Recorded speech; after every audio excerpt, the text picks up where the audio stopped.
My own grandson told me I was too senile to handle my own finances and too frail to leave the country. I'm Carl Whitmore, 72 years old, and I've spent the last 40 years building something my family dismissed as lucky investments and penny pinching. My daughter-in-law Jennifer convinced my son that I needed a conservatorship, that my talk of traveling was dementia, that someone responsible needed to take control before I embarrassed the family, or worse, squandered their inheritance. Before we jump back in, tell us where you're tuning in from. And if this story touches you, make sure you're subscribed, because tomorrow I've saved something extra special for you. They filed legal papers to have me declared incompetent, scheduled an intervention with my doctor, and told their friends I was losing my mind.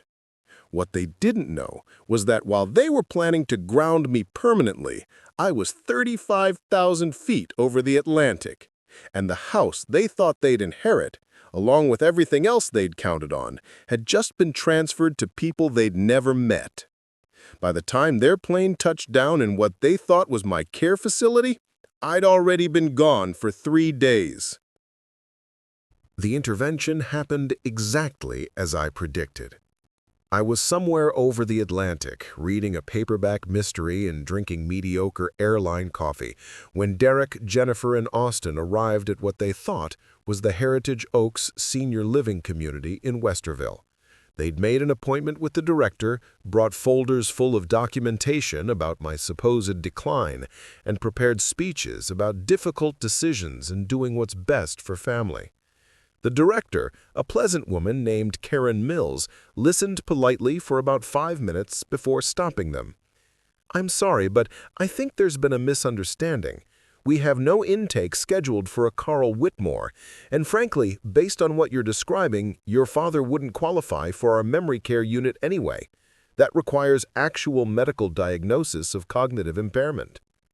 Jennifer's face went red, according to what Karen told me later. "We have documentation. His own grandson witnessed the confusion. He was trying to book international travel he clearly can't handle."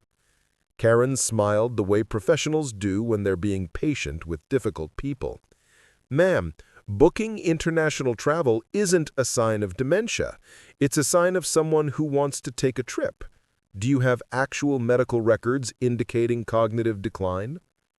Derek pulled out papers, but they were just printouts of Austin's social media posts and some notes Jennifer had written about conversations where I'd supposedly seemed confused. Karen looked through them and shook her head. "These aren't medical documents. These are family observations, and they don't meet any clinical criteria for cognitive impairment. If you're concerned about your father, I'd suggest consulting with his actual physician rather than trying to institutionalize him based on social media posts." Austin pulled out his phone and tried calling me. It went straight to voicemail because I'd turned it off before takeoff. He tried again and again. "Grandpa's not answering, see? Something's wrong." Or, Karen suggested gently, "he's busy and doesn't want to talk to you. That's also a possibility." Jennifer's voice got sharp. "We need to file a missing person report. Your father has gone missing, and given his age and mental state, he could be in danger." Karen stood up, clearly done with the conversation. "Ma'am, a 72-year-old man who told you he was going on a trip and then went on that trip is not a missing person. That's just a person you're not able to control. Now, if you'll excuse me, I have actual residents to attend to." They left Heritage Oaks confused and angry, but the real shock came when they went to my house. Derek still had a key from years ago when he used to check on the place when Martha and I traveled. He'd never bothered to give it back, and I'd never bothered to ask for it because I didn't think I needed to change my locks against my own son. He opened the front door and immediately knew something was wrong. The house was empty. Not abandoned empty, but deliberately empty. All the furniture was gone, the photos off the walls, the curtains removed. Even the appliances had been taken. The only things left were built-ins and some cleaning supplies in the kitchen. Derek walked through each room, his footsteps echoing on the bare hardwood floors. Jennifer followed, her voice getting higher with each empty room they discovered. "Where is everything? What did he do? In the kitchen, taped to the wall where the refrigerator used to be, was an envelope with Derek's name on it. Inside was a letter I'd written 3 days before I left, sitting at the dining room table I'd just sold to a nice young couple from Clintonville. The letter was simple and direct. Derek, if you're reading this, it means you let yourself into my house without permission after I explicitly told you I was traveling. It means you ignored my clear communication about my plans and tried to institutionalize me anyway. It means you valued control over respect and inheritance over relationship. So let me be clear about what's happened. I've sold everything. The furniture went to various buyers through estate sales and private sales. Some pieces went to charity. The family heirlooms you were counting on, the ones your mother and I collected over 40 years, have been donated to the Columbus Museum of Art and the Ohio History Connection. They'll be appreciated by people who actually care about their value rather than their resale price. The letter continued. The house itself is under contract. I accepted an offer 3 weeks ago with a young family with 2 kids who remind me of you and your sister when you were little, back before you started seeing me as a bank account with a pulse.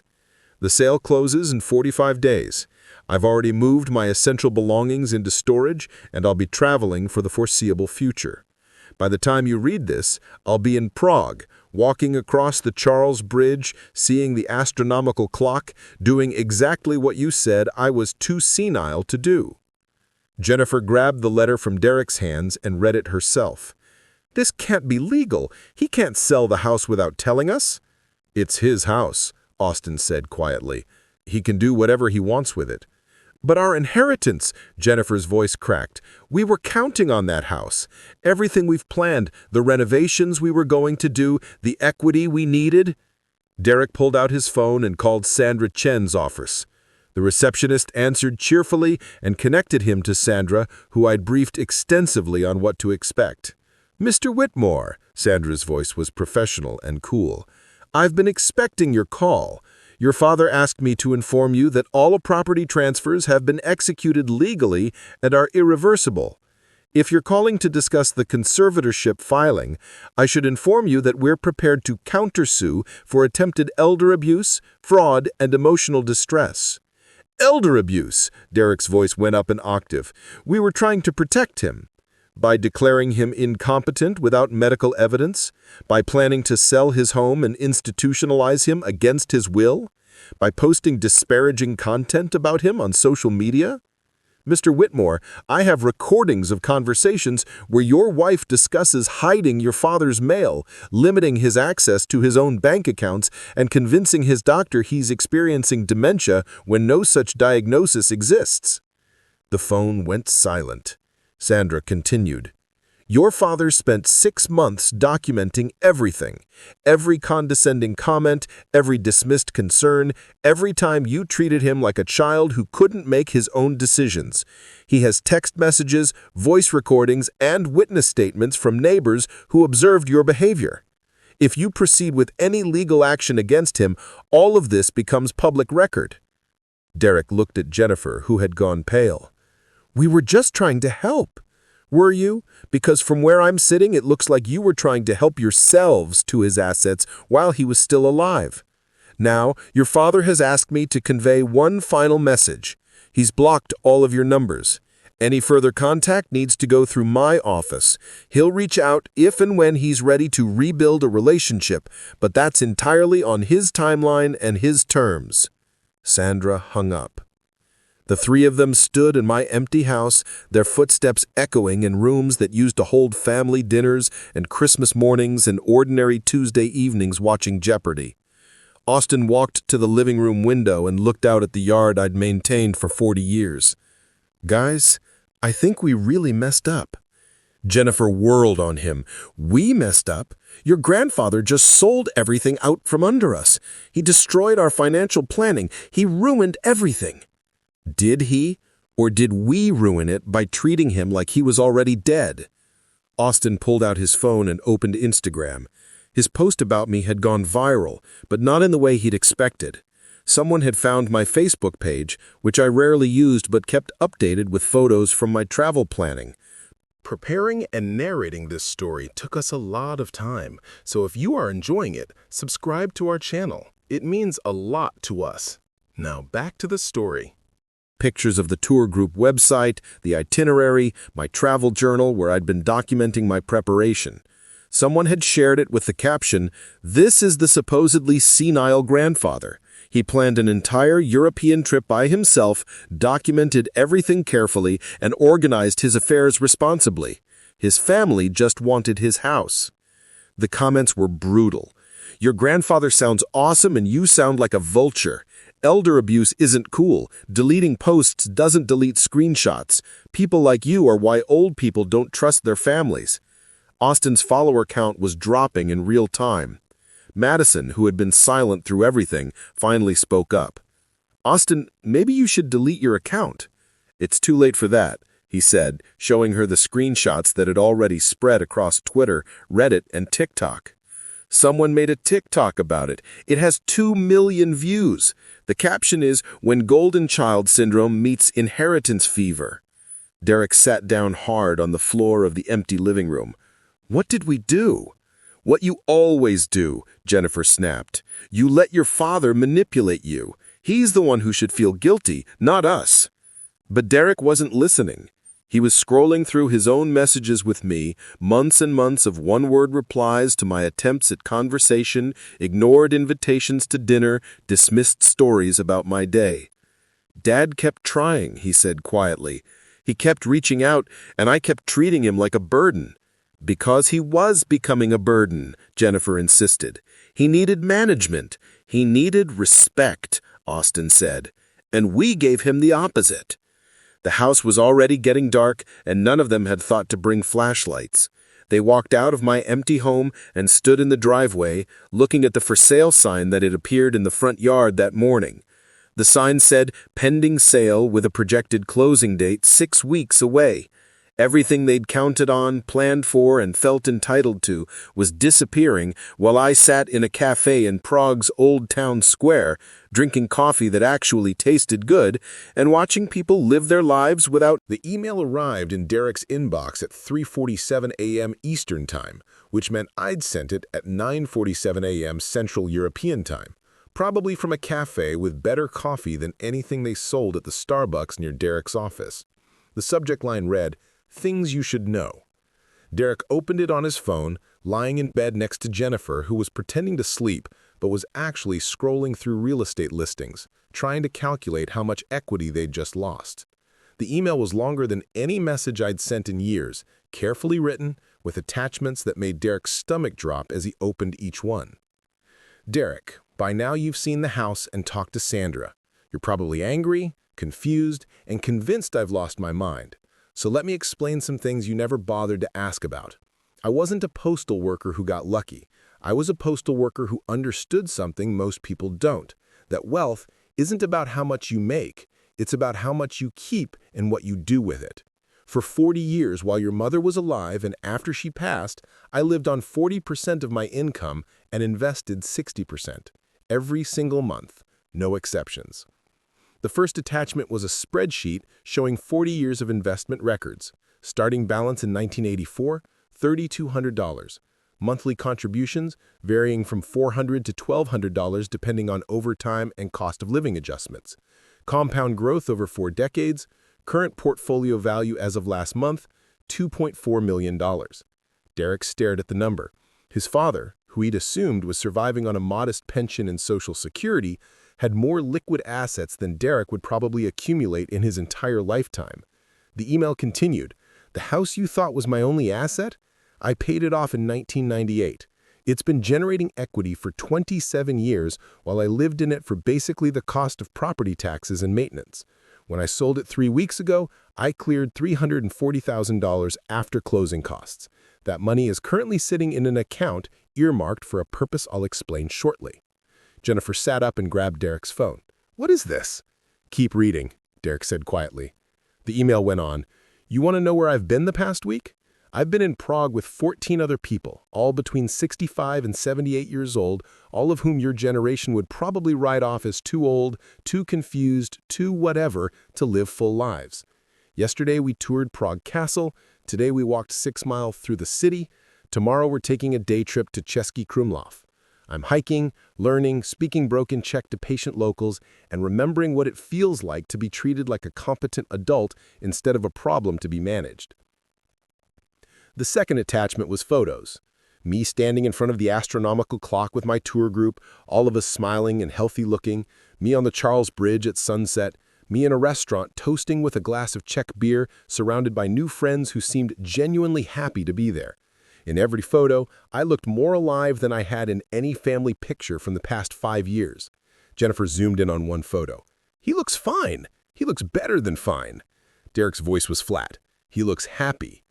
The email continued with details that made Derek's face burn with shame. "You asked Dr. Yates to document my cognitive decline.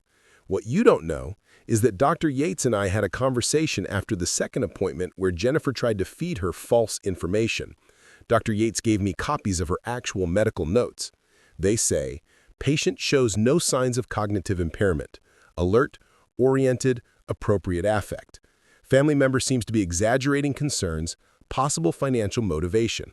Recommend patient consider limiting family access to medical appointments." The third attachment was those medical notes, along with a recording. Derek pressed play and heard Jennifer's voice from a doctor's office waiting room, apparently talking to someone on the phone. "I'm telling you, if we can get the doctor to document some memory issues, the conservatorship becomes so much easier. We don't need a full dementia diagnosis, just enough concern about his judgment to justify taking over his finances." Derek closed his eyes. Jennifer grabbed the phone. "That's out of context." "What context makes that okay?" Derek asked. The email wasn't finished. "You posted on social media that I couldn't figure out how to use Uber Eats.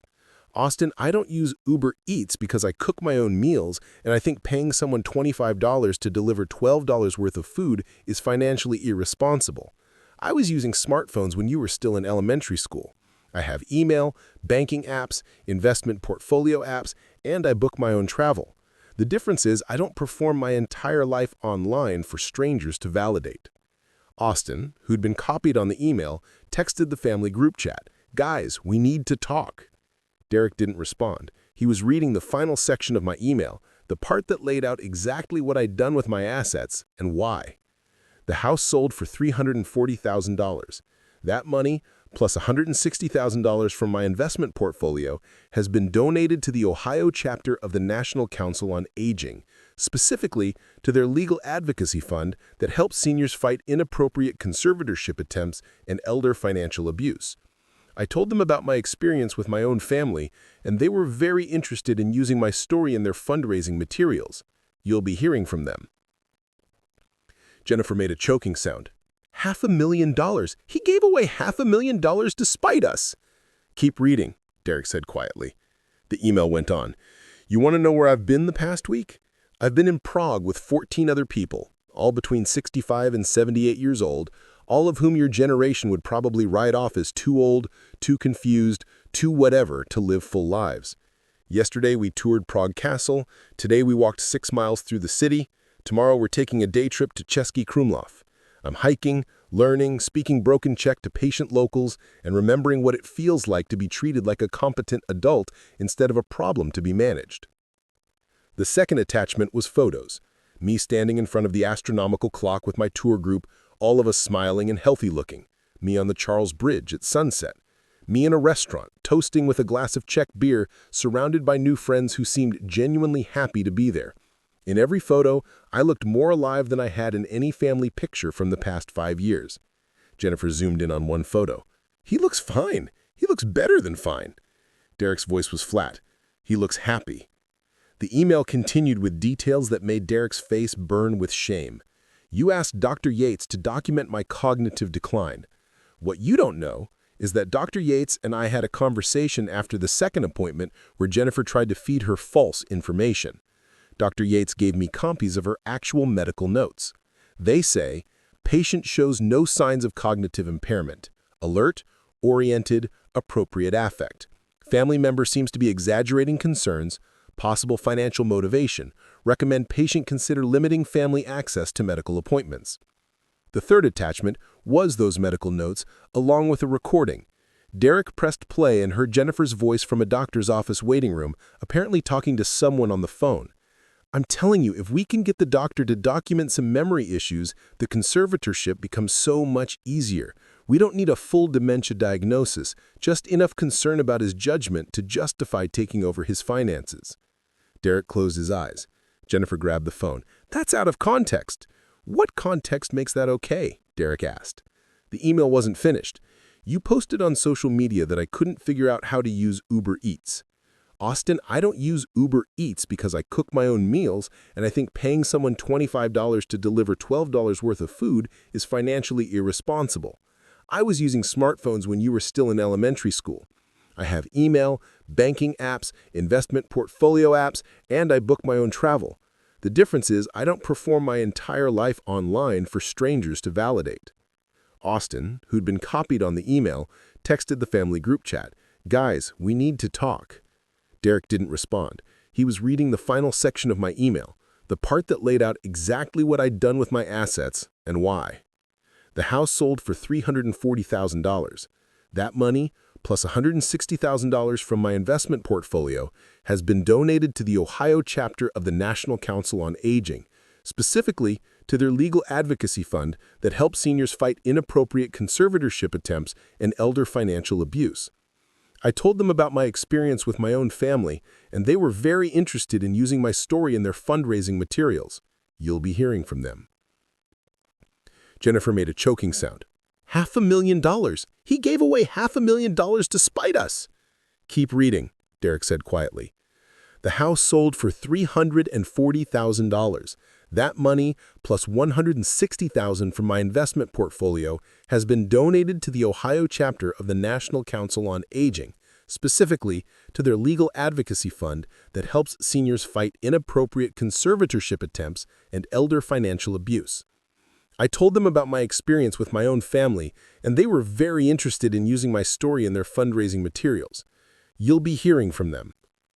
Jennifer made a choking sound. $500,000! He gave away $500,000 to spite us. Keep reading, Derek said quietly. The furniture, artwork, and household items that you inventoried on your phone during your inspection visits, I documented everything you photographed and cross-referenced it with estate sale records. Total value of items sold, $87,000. That money has been split between college funds for Austin's future children, if he ever has any, and a scholarship fund at Ohio State for first-generation college students studying gerontology. The family heirlooms your mother and I collected, the ones you took pictures of for insurance purposes that you thought I didn't notice, those have been donated to museums with detailed provenance information and donor credit in her name, not mine. She'd be proud they're being preserved and appreciated rather than sold off. Austin called Derek. His voice was shaking. Did you read the whole thing? Derek hadn't. He scrolled down to the final paragraphs. My investment portfolio, currently valued at $2.4 million, has been restructured. The consequences spread faster than any of them anticipated. Austin's social media meltdown had been bad enough when it was just his post about me going viral with negative comments, but when someone connected the dots between his original post and my charitable donations to elder advocacy organizations, the story exploded into something much bigger. A journalist from the Columbus Dispatch reached out to the National Council on Aging about their recent major donation, and someone at the organization, probably thinking they were doing good publicity work, mentioned it came from a local senior who'd been targeted by his own family for an inappropriate conservatorship attempt. The journalist did what journalists do. She started digging. By the time I was in Vienna, on day 12 of my trip, the Dispatch had run a front-page story. Local senior donates $500K after family attempts conservatorship, a growing problem in elder financial abuse. The article didn't name us directly, but it included enough details that anyone who'd seen Austin's viral posts could connect the pieces. A 72-year-old retired postal worker from Columbus, 3 family members who'd filed preliminary conservatorship paperwork, a house sale that happened while the family tried to institutionalize him, a subsequent trip to Europe that proved his competency. Austin's Instagram post was embedded in the online version of the article as an example of how elder dismissal often starts with seemingly harmless social media content. Derek called Sandra Chen's office in a panic, the receptionist putting through immediately. Sandra's voice was calm but firm. "Mr. Whitmore, I assume you're calling about the dispatch article." "You told them!" "We didn't tell them anything. Your son made this public when he posted about your father on social media. The journalist simply followed the trail Austin left." "But they're making us look like criminals." Sandra was quiet for a moment. "Are you calling to complain about accurate reporting or to ask how to make amends?" Derek didn't have an answer. The article had triggered something neither Derek nor Jennifer had anticipated. The State Bar Association launched an inquiry into whether Jennifer, as a licensed real estate agent, had violated ethical guidelines by attempting to pressure a competent client, her father-in-law, into an unnecessary property transfer. Her broker received a formal complaint from the Ohio Department of Commerce. Jennifer sat at her kitchen table surrounded by paperwork from her broker, from the state licensing board, and from 3 former clients who decided they didn't want to work with an agent under ethics investigation. "Derek, this is destroying my career. People are canceling listings. My broker is talking about suspension pending the investigation." "You heard what Sandra said. We did this to ourselves. But I was trying to help." Jennifer's voice cracked. "Your dad needed guidance. He needed respect. And we treated him like he was already dead. That's what the ethics board is investigating. Whether you used your position of trust as family and your professional knowledge as a real estate agent to manipulate a vulnerable person."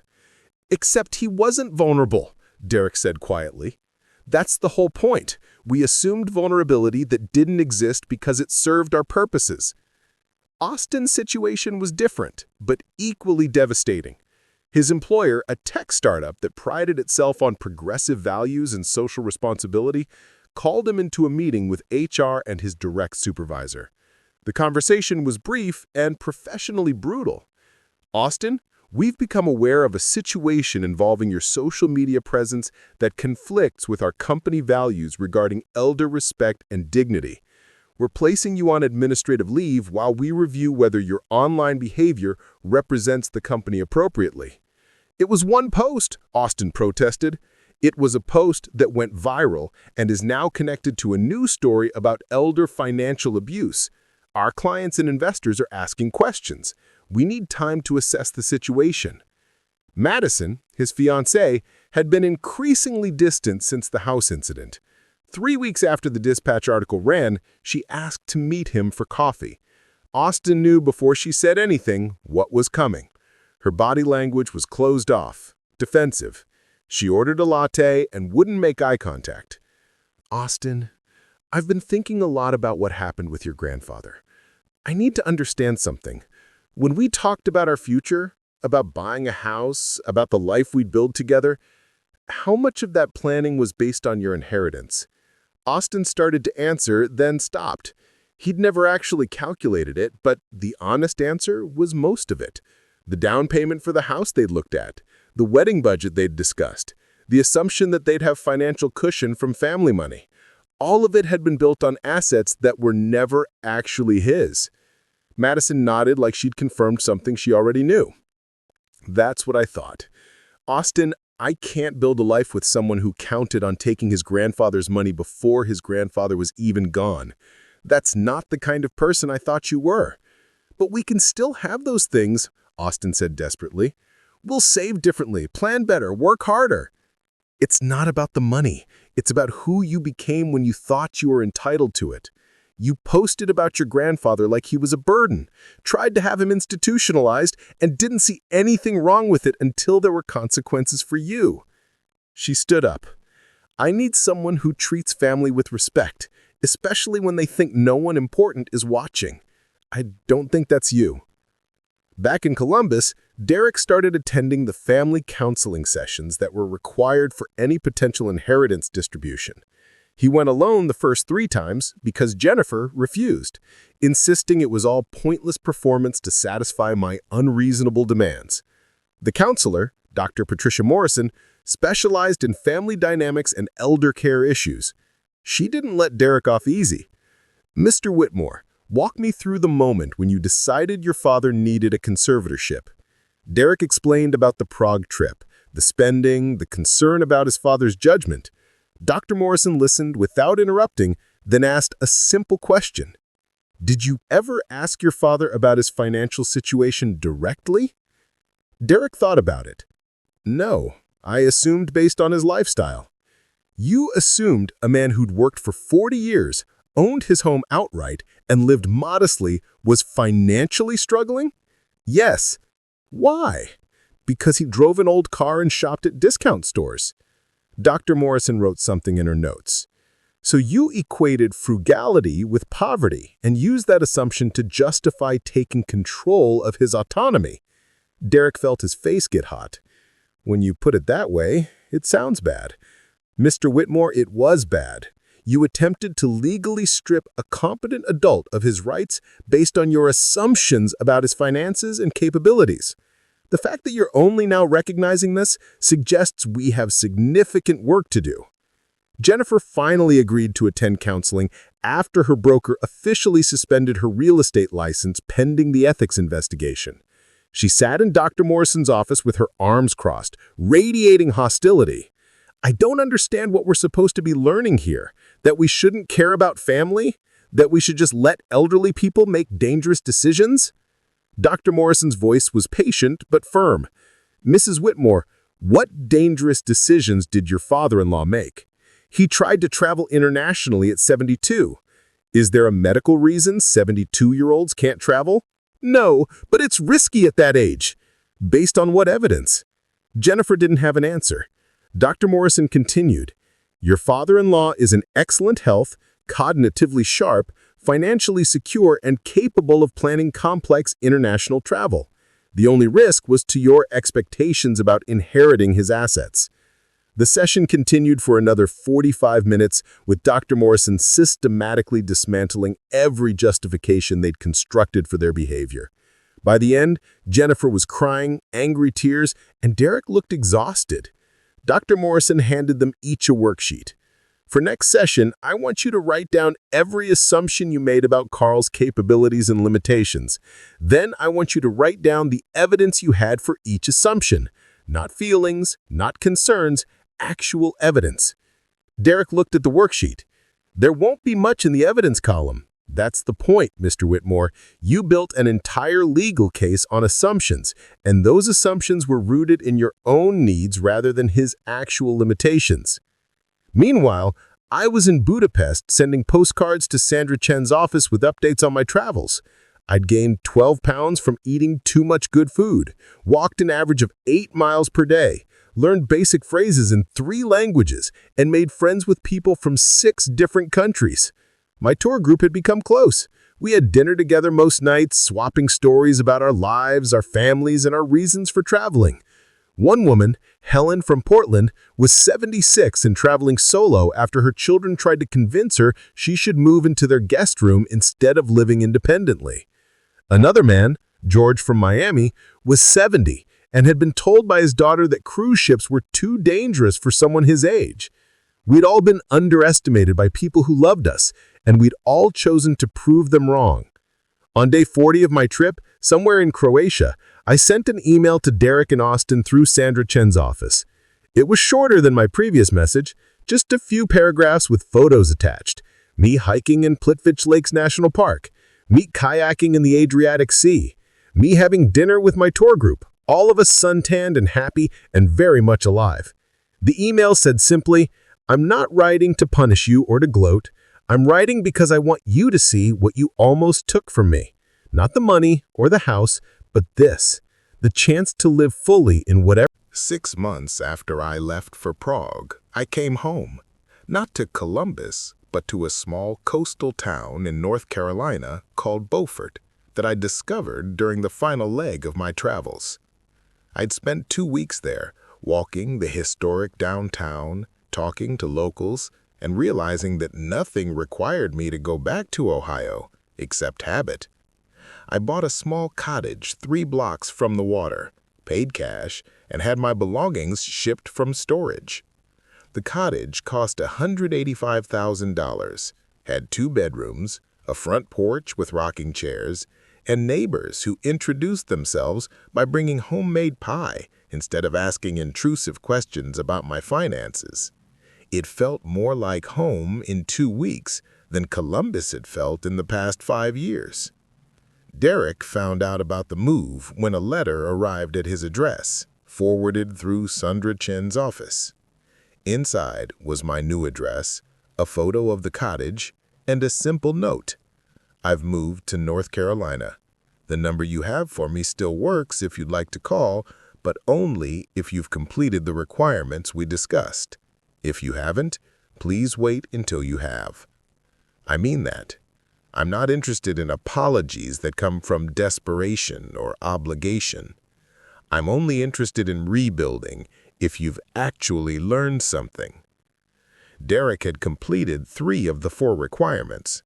He'd finished the family counseling, taken an online course about aging and elder care that was more eye-opening than he'd expected, and written a 12-page letter that Sandra had reviewed and sent back twice before approving it.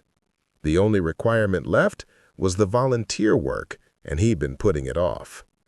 Jennifer hadn't completed any of the requirements. She'd attended 4 counseling sessions before quitting, claiming Dr. Morrison was biased against her.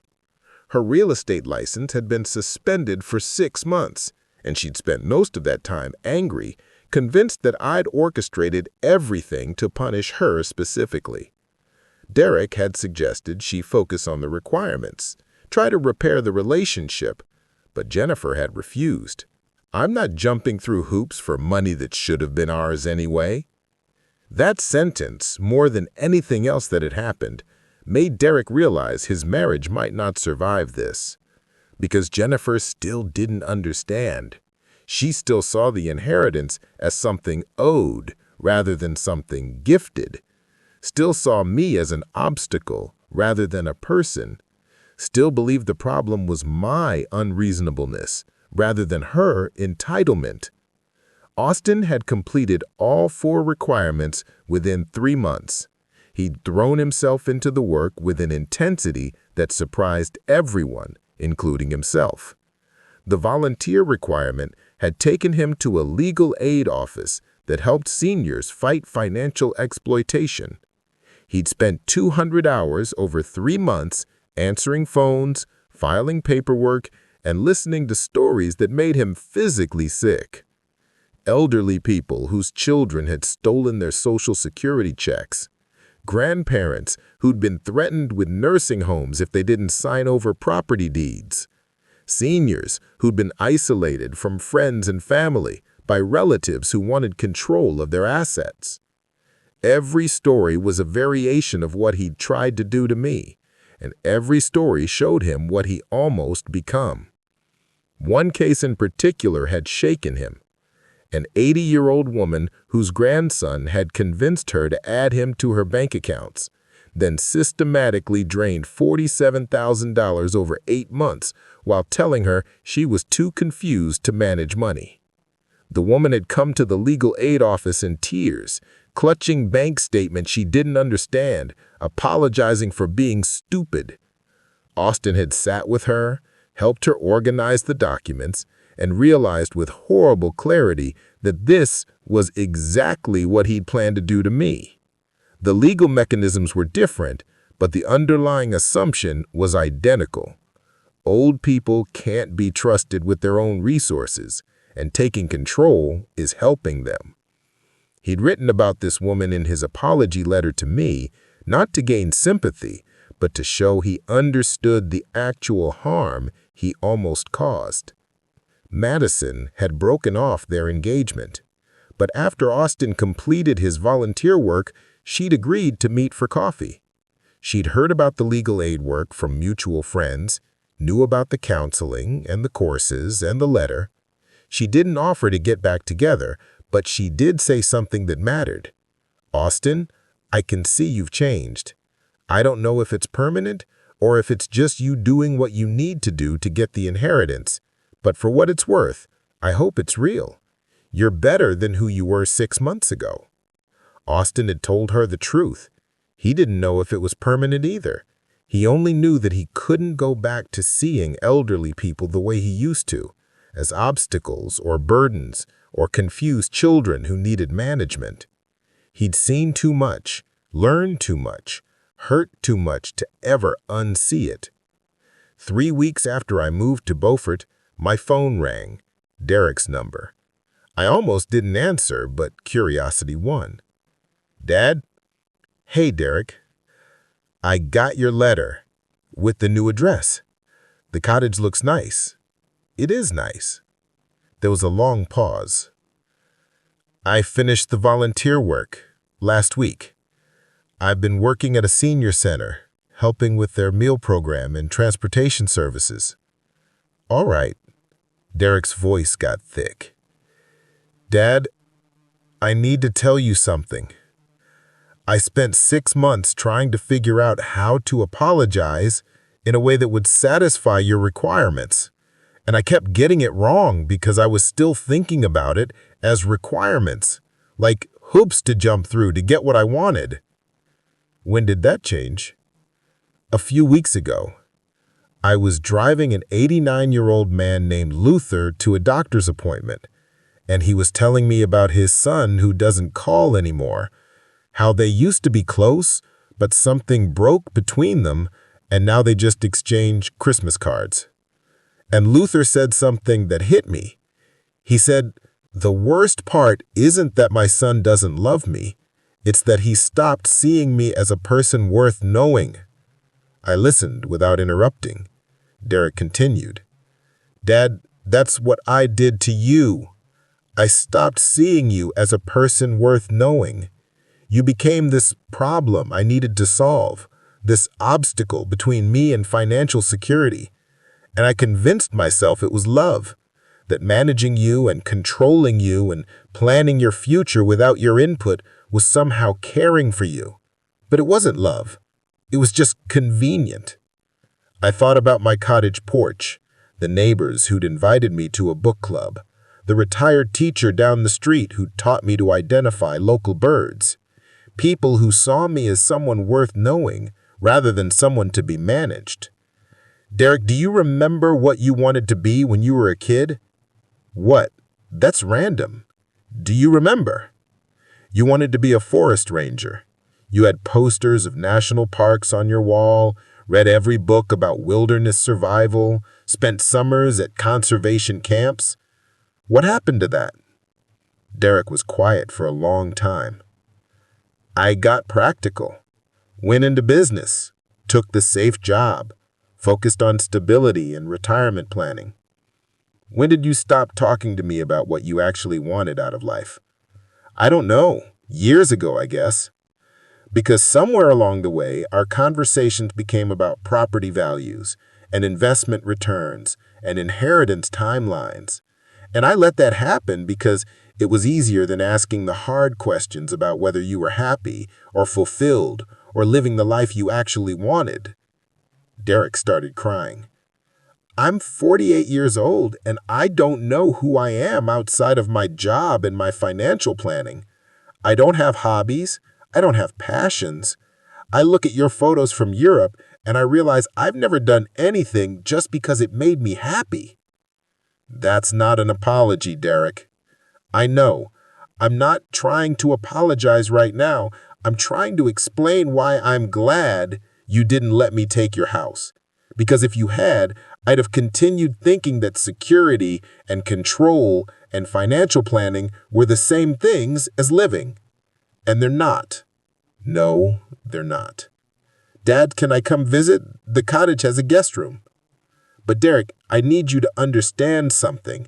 If you come here, it's not to discuss the inheritance or timelines or trust distributions. It's to rebuild a relationship that doesn't depend on money." "Okay. And if Jennifer can't accept those terms, you come alone." Derek was quiet. "I think I'm coming alone regardless. We're separating. She doesn't see any of this the way I do, and I don't think that's going to change." 2 weeks later, Derek flew to North Carolina for a weekend visit. I picked him up at the airport in a different used car, a 2010 Toyota, that ran perfectly well and cost less than his monthly car payment. We drove to Beaufort with the windows down, not talking much, just being comfortable in the silence. At the cottage, Derek set his bag in the guest room and walked out to the porch. He sat in one of the rocking chairs and looked at the Up next, you've got two more standout stories right on your screen. If this one hit the mark, you won't want to pass these up. Just click and check them out. And don't forget to subscribe and turn on the notification bell so you don't miss any upload from us.